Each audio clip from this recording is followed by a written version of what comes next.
প্রকৃতপক্ষে একজন পুরুষের কাছে সবচেয়ে আকর্ষণীয় বিষয় হলো একজন নারী। আল্লাহ আযজা ওয়া জাল্লা এই শরীরকে সুন্দর করে সৃষ্টি করেছেন।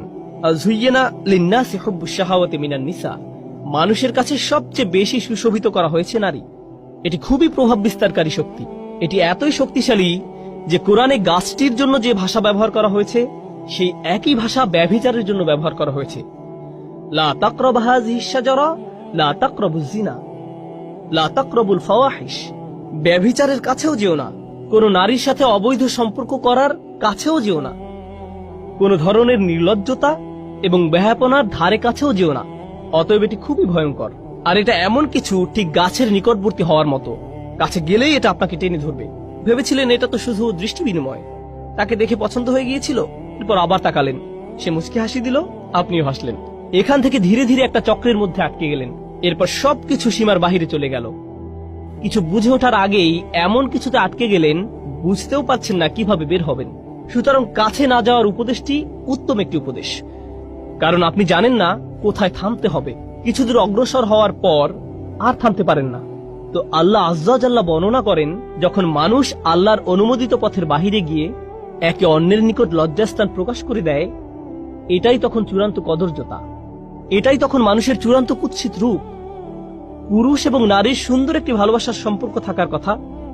আল্লাহ আমাদের সুন্দর করে সৃষ্টি করেছেন যেন আমরা একে অন্যের প্রতি আকৃষ্ট হই। এরপর তিনি একটি ব্যবস্থাপনা তৈরি করলেন যার মাধ্যমে এই সম্পর্কটি বৈধতা পাবে। বিয়ের মাধ্যমে এই সম্পর্কটি বৈধতা পাবে। মানুষ যখন বিপরীত লিঙ্গের প্রতি আকর্ষণের কারণে এই সম্পর্কটি স্থাপন করতে চায়, কিন্তু এমন পন্থায় যা আল্লাহর নিকট অনুমোদিত নয়, তখন সে একই সম্পর্কটি যা সৌন্দর্যের কারণে তৈরি হয়েছিল, আকর্ষণের কারণে তৈরি হয়েছিল, সেই একই সম্পর্কটি তখন কুৎসিত রূপ ধারণ করে। আর এটা শুধু শারীরিক কদর্যতা নয়। কেউ এটা শোনার পর ভাবতে পারে, আমার একটা মেয়ে বন্ধু আছে, সে সুন্দর, আমি বুঝতে পারছি না কিভাবে সে কুৎসিত হয়ে গেল কুরআন নাজিল হওয়ার পর। আমি এটা নিয়ে কথা বলছি না। আপনার ভেতরে এক ধরনের কদর্যতা আছে।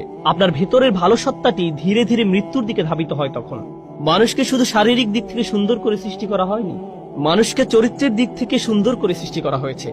আর আপনি যখন অবৈধ একটি সম্পর্কে জড়িয়ে পড়েন, তখন আপনার ভেতরে যে সৌন্দর্যগুলো ছিল, আল্লাহ আপনাকে যে সৌন্দর্যগুলো দান করেছিলেন, তার থেকে কিছু কিছু তখন আপনার কাছ থেকে পালাতে শুরু করে।